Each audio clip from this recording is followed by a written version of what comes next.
Kegeraman warganet akan sikap Rahel V-nya yang anti kritik, selalu mencari pembenaran dan merasa jadi korban playing victim akhirnya terluahkan. Selain melalui komentar mencibir dan kritik, ada pula yang melampiaskannya dengan edit video.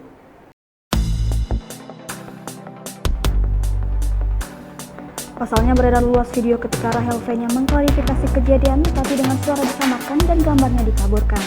Mulanya akun Area Julid mengunggah video klarifikasi dan permintaan maaf Rahel V-nya pada kanal YouTube Boy William pada Senin 18 Oktober 2021 petang.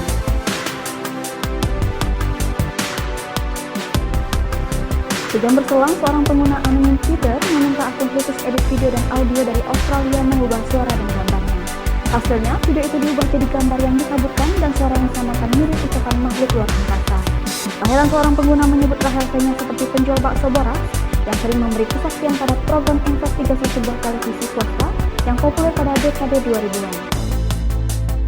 Perasaan kesal yang menyaksikan video klarifikasi dan permintaan Rahel V-nya sirna dan berubah jadi tawa.